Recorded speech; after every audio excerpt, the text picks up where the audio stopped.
আপনি কি কখনো ভেবেছেন জীবনে কতবার আমাদের মনে হয় যে সামনে এগোনো আর সম্ভব নয়? কখনো কখনো আমাদের স্বপ্ন পূরণের পথে বাধাগুলি এত বড় মনে হয় যে আমরা হাল ছেড়ে দেওয়ার কথা ভাবতে শুরু করি। কিন্তু এই কঠিন পরিস্থিতিগুলি কি সত্যি এত শক্তিশালী, নাকি আমাদের সাহস সেগুলোর চেয়েও বড়?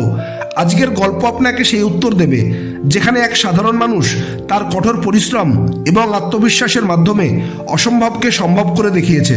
এই গল্প কেবল একজন ব্যক্তির নয়, বরং সেই সব মানুষের যারা স্বপ্ন দেখার সাহস রাখে এবং সেগুলো পূরণ করার জন্য প্রতিটি বাধার মুখোমুখি হয়।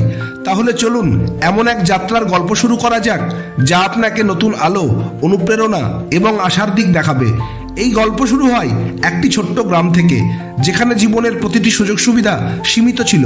এই গ্রামটি ছিল প্রাকৃতিক সৌন্দর্যে ভরা, কিন্তু সেখানকার মানুষের জীবন ছিল সমস্যায় পূর্ণ। এই গ্রামেরই এক তরুণ রাহুল তার স্বপ্ন নিয়ে খুবই উদ্দীপ্ত ছিল। রাহুলের স্বপ্ন ছিল এমন কিছু করা যা তার গ্রাম ও দেশকে গৌরব এনে দেবে, কিন্তু দারিদ্র ও সুযোগের অভাব তাকে বারবার হতাশ করত। রাহুলের পরিবারে 5 জন সদস্য ছিল। তার শৈশবকাল ছিল খুবই কঠিন।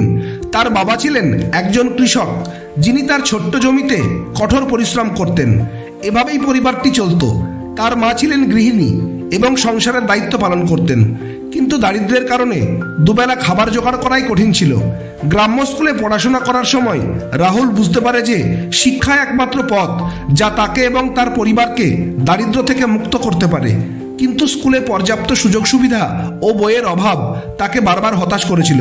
রাহুল প্রতিজ্ঞাবদ্ধ ছিল যে সে পড়াশোনা করবে এবং বড় কিছু অর্জন করবে। তার বই কেনার জন্য টাকা ছিল না, তাই সে গ্রামের বয়স্কদের কাছ থেকে অনুপ্রেরণামূলক গল্প শুনে এবং স্কুলের গ্রন্থাগারে থাকা বই পড়ে জ্ঞান অর্জনের চেষ্টা করত। সে দিনরাত কঠোর পরিশ্রম করলো, কিন্তু যখন সে উচ্চ মাধ্যমিক পরীক্ষায় পাশ করলো, তখন কলেজের ভর্তির টাকা তার জন্য বড় সমস্যা হয়ে দাঁড়ালো। তার বাবা তাকে বোঝালেন যে পড়াশুনো ছেড়ে কৃষিকাজে সাহায্য করাই ভালো হবে, কিন্তু রাহুল হাল ছাড়েনি। সে গ্রামে টিউশনি করানো শুরু করলো এবং এভাবেই তার কলেজের ভর্তির টাকা জোগাড় করলো। কলেজে ভর্তির পর রাহুল বুঝতে পারলো যে শহরের জীবন গ্রামের তুলনায় অনেক আলাদা। প্রতিটি পদক্ষেপেই প্রতিযোগিতা ছিল। প্রথম দিকে শহরের ছেলে মেয়েদের তুলনায় সে নিজেকে দুর্বল মনে করত, কারণ তার তেমন কোনো সুযোগ সুবিধা ছিল না। কিন্তু সে নিজেকে কথা দিল যে কঠোর পরিশ্রমের মাধ্যমে এই পার্থক্য দূর করবে। সে সারাদিন কলেজে পড়াশোনা করত এবং রাতে একটি রেস্তোরাঁয় ওয়েটারের কাজ করত। ক্লান্ত হয়ে পড়লেও সে কখনো স্বপ্ন ছেড়ে দেওয়ার কথা ভাবেনি। পরীক্ষার সময় সে সারা রাত পড়াশোনা করত এবং শ্রেণীতে প্রথম স্থান অর্জন করেছিল। কলেজের শেষ বছরে রাহুল একটি জাতীয় পর্যায়ের প্রতিযোগিতামূলক পরীক্ষায় অংশ নেয়। এই পরীক্ষা ছিল অত্যন্ত কঠিন এবং এতে হাজার হাজার প্রতিযোগী অংশগ্রহণ করেছিল। রাহুল তার সীমিত সুযোগের মধ্যেও কঠোর পরিশ্রম করে প্রস্তুতি নিয়েছিল। পরীক্ষার ফল প্রকাশের পর দেখা গেল সে শুধু পাশই করেনি, বরং সর্বোচ্চ স্থান অর্জন করেছে। এই সাফল্য রাহুলের জীবন পুরোপুরি বদলে দেয়। সে একটি স্বনামধন্য বহুজাতিক সংস্থা থেকে চাকরির অফার পায়। এই চাকরি শুধুমাত্র তার স্বপ্ন পূরণের সূচনা ছিল না, বরং তার পরিবারের জন্যও একটি নতুন জীবনের দ্বার উন্মুক্ত করে দেয়। চাকরির রোজগারের অর্থ দিয়ে রাহুল তার বাবা মার জন্য একটি নতুন বাড়ি তৈরি করে। এছাড়া সে গ্রামের শিশুদের জন্য একটি গ্রন্থাগার প্রতিষ্ঠা করে, যাতে অন্য বাচ্চারা তার মতো দুর্ভোগের শিকার না হয়। সে ছিল তার গ্রামের প্রথম ব্যক্তি যে আন্তর্জাতিক পরিচিতি লাভ করেছিল।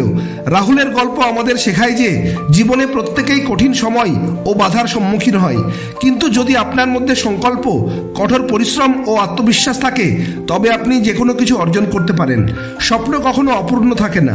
যদি রাহুল তার সীমিত পরিস্থিতির মধ্যেও তার স্বপ্ন পূরণ করতে পারে, তবে আপনিও পারবেন। মনে রাখবেন, প্রতিটি অন্ধকার রাতের পর সূর্য অবশ্যই উদিত হয়। যদি এই গল্পটি আপনাদের ভালো লেগে থাকে, তবে এটি লাইক করুন, আপনার বন্ধুদের সঙ্গে শেয়ার করুন এবং ইন্সপিরেশনাল জয় চ্যানেলটি সাবস্ক্রাইব করতে ভুলবেন না। দেখা হবে পরবর্তী ভিডিওতে আরেকটি নতুন অনুপ্রেরণামূলক গল্প নিয়ে। ভিডিওটি সম্পূর্ণ দেখার জন্য ধন্যবাদ।